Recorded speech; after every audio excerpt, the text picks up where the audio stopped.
Bien, hermanos, Dios les bendiga. Es un gusto poderme dirigir hacia ustedes una vez más, esperando que la palabra de Dios siempre haga impacto en nuestros corazones, hermanos. En esta hora vamos a seguir con la continuidad de la lección de la vez pasada que estábamos hablando de Dios. Y la lección pasada estábamos hablando de la existencia de Dios, estábamos debatiendo con respecto a algunas señales sobre la existencia de Dios. En esta ocasión vamos a hablar de algo bien importante, hermanos, y es sobre la naturaleza de Dios. Hay muchos conceptos, muchos aspectos con respecto a la naturaleza de Dios, pero en esta hora vamos a tratar de enfatizar ese concepto, mis estimados hermanos. Entonces, empecemos. La naturaleza de Dios. ¿Qué tiene que ver la naturaleza de Dios? En muchas ocasiones tenemos un concepto erróneo de quién es Dios, cómo es Dios. Bien, para hacer un poco de énfasis en todo esto, Dios no le conocemos y al final pues vamos a entender por qué no le conocemos. ¿Ok, hermanos? Así que yo espero de que usted esté listo para poder iniciar esta lección, la naturaleza de Dios. Y bien, Dios es espíritu infinito. Oiga, qué maravilloso es esto. Dios es espíritu infinito, eterno e invariable en su ser, la perfección de sabiduría, justicia y verdad. Mire, qué maravilloso es el concepto que dan de la naturaleza de Dios. O sea, en teoría, Dios es espíritu infinito, es eterno e invariable, o sea, el Señor no cambia en su majestad, no cambia en lo que Él es, y la perfección de la sabiduría, justicia y verdad. En otras palabras, mis estimados hermanos, es bastante importante reconocer que Dios es perfecto. Amén. Bien. Dios es espíritu y este es el principal punto en el cual nosotros vamos a partir. Dios es espíritu. ¿Qué nos dice Juan 4:24? Y nos dice de la siguiente manera: Dios es espíritu y los que adoran en espíritu y en verdad es necesario que adoren. Hermanos, ¿quiénes son los que van a adorar? Bueno, pues quienes van a adorar somos usted y yo, quienes vamos a adorar a Dios. En una ocasión yo le decía, ¿qué es lo que Dios espera de nosotros? Pues uno de los puntos de lo que Dios espera de nosotros es que usted sea un verdadero adorador en espíritu y en verdad. Mire qué maravilloso es esto. Ahora, hermanos, partiendo de este punto, Dios es espíritu. Entonces, ¿qué nos habla el siguiente punto? Vamos a tratar 3 puntos bien importantes y luego nos vamos a hacer unas preguntas. Hermanos, si yo no leo las citas bíblicas es por el tiempo en el cual yo estoy tomando para grabar este video y poderles compartir, pero estoy tratando de la mejor manera de explicárselos y que podamos, hermanos, abarcar todo lo más importante de esta lección. Ahora, si Dios es espíritu, es un espíritu invisible. Hasta la actualidad no hay nadie que haya visto a Dios y que viva para contarlo. En primer lugar, no hay nadie que haya visto a Dios y que viva para contarlo. Y no hay nadie que haya visto a Dios. Amén. Entonces, ¿qué nos dice la carta a Colosenses capítulo 1, versículo 15? Él es la imagen del Dios invisible, el primogénito de toda la creación. Hermanos, Dios es un espíritu invisible. No tiene carne, no tiene hueso, no tiene cuerpo. No es sujeto a las limitaciones de un ser humano. O sea, no es sujeto a nuestras limitaciones. Nosotros alcanzamos a ver a un parámetro, pero el Señor está fuera de todos esos parámetros hablando humanamente. Mire qué maravilloso es. Habita en la esfera espiritual. En Efesios capítulo 6, versículo 10, Pablo nos habla de que nuestra armadura debe ser espiritual. Por lo tanto, hay una atmósfera espiritual en la cual nosotros no podemos ver y en la cual Dios habita. Mire qué maravilloso es esto. Y para ello pues también se nos cita el Evangelio de Lucas 24:39. Ahora, ¿cuál es el siguiente punto? Dios no mora en un solo lugar. Y es que, como el inicio lo mencionábamos, Dios es espíritu, por lo tanto Dios puede estar en cualquier lugar. Y esto deriva, hermanos, de que Dios puede hacer cosas maravillosas en un instante. Alguien hace un tiempo me decía, mira, es que Dios en un abrir y cerrar de ojos, Él puede cambiar el mundo entero. Y tiene toda la razón, mis estimados hermanos. Dios es poderoso, es soberano, omnisciente, omnipresente. Y este punto habla de la omnipresencia de Dios. Dios no mora en un solo lugar.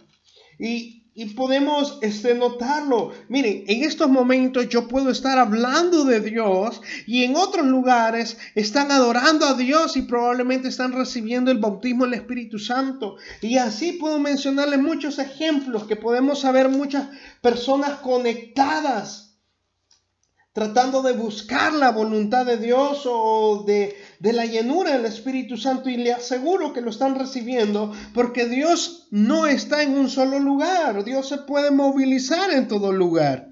Amén. ¿Y qué nos dice Hechos capítulo 17, versículos 24 y 25? El Dios que hizo el mundo y todas las cosas que en él hay, siendo Señor del cielo y de la tierra, no habita en templos hechos por manos humanas, ni es honrado por manos de hombres como si necesitase de algo, pues él es quien da a todos vida y aliento a todas las cosas. Anteriormente estábamos hablando de la omnipresencia de Dios. Ahora estamos hablando de la soberanía de Dios. Dios no mora en ningún otro lugar.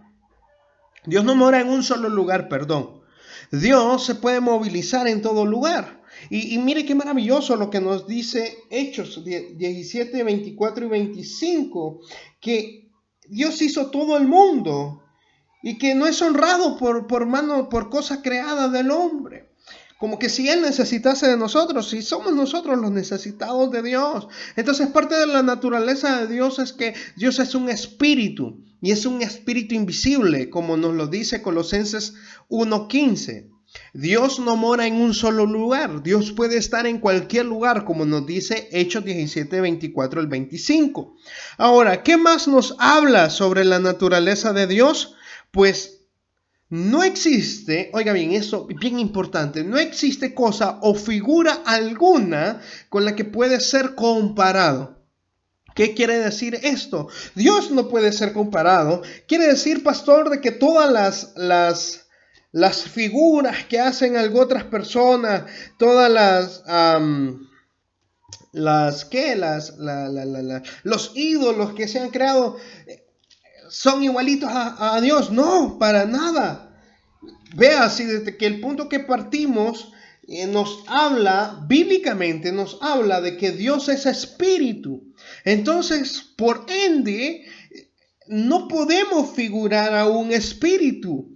Una, dos, no somos capaces de ver la soberanía y la santidad de Dios, porque hasta el momento no hay nadie que viva para contarlo. O sea, nadie ha visto a Dios. Entonces no podemos figurar a Dios en un pedazo de madera o de yeso. No podemos hacerlo. ¿Y qué nos dice Deuteronomio capítulo 4, versículo 15 al 23. ¿Qué nos dice Deuteronomios? Guardad pues mucho vuestras almas, pues ninguna figura visteis el día que Jehová habló con vosotros de en medio del fuego, para que no os corrompáis y hagáis para vosotros escultura, imagen de figura alguna, efigie de varón o hembra, figura de animal alguno que está en la tierra, figura de ave alguna alada que vuele por el aire. Y ahí se derriba otras más. Hermanos, el mismo Dios, o sea, la misma palabra de Dios nos habla de que Él no se presentó figuramente para que nosotros le conozcamos, porque no quería que se crearan figura alguna para adorar a estos ídolos. Ahora, en los momentos que Dios se mostró a Moisés, yo no sé si usted recuerda, pero quiero parafrasear para hacer un poquito de énfasis en lo que estamos hablando de la naturaleza de Dios. En el tiempo en el que el pueblo de Israel salió de Egipto, Moisés era el intercedor del pueblo de Israel hacia Jehová, pero Moisés jamás vio a Dios. Dice la palabra de Dios que la gloria de Dios descendía al tabernáculo de reunión, una nube espesa. Entonces esto quiere decir que jamás Moisés vio a Dios. ¿Y por qué? Porque la soberanía de Dios y el poder absoluto de Dios es grande. Ahora, quiero que hagamos algunas preguntas porque el tiempo ya es un poco apremiante.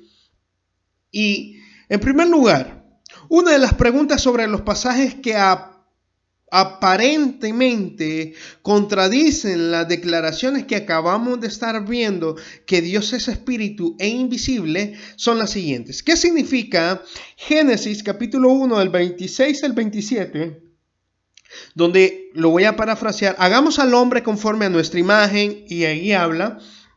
Entonces yo les invito a leer Colosenses capítulo 3 versículo 10 y Efesios capítulo 4 versículo 24, donde demuestran que la semejanza no es física, sino es espiritual, intelectual y moral. Oiga muy bien, todo aquello que habla de que cuando Dios hizo a semejanza al hombre y a la mujer, Él está hablando de la parte intelectual, moral y espiritual. No es física. Ojo con eso. No es física. Ahora, sigamos. ¿Cómo se entienden las expresiones que hablan de los pies, las manos, que se hablan en el libro de Job, capítulo 19, versículo 21, los ojos, Salmos 34, 15, etcétera, de Dios, si Él no tiene cuerpo? Estas expresiones son humanas y Dios las usó para traer la comprensión finita. O sea, nosotros tenemos una comprensión finita, mis hermanos, humanamente hablando. Y para nuestro entendimiento, Dios hace la semejanza a esto para que las cosas infinitas, o sea, divinas de parte de Dios, sean comprendidas por personas finitas. Ahora, pregunta número 3. ¿Cómo se entiende Éxodo 24:10 y Éxodo 33 del 18 al 23, donde dice que vieron los ancianos de Israel a Dios cuando son comparadas con Juan, capítulo 1, versículo 18, Éxodo 33, 20 y Juan 5, 37? Un espíritu puede manifestarse en varias formas.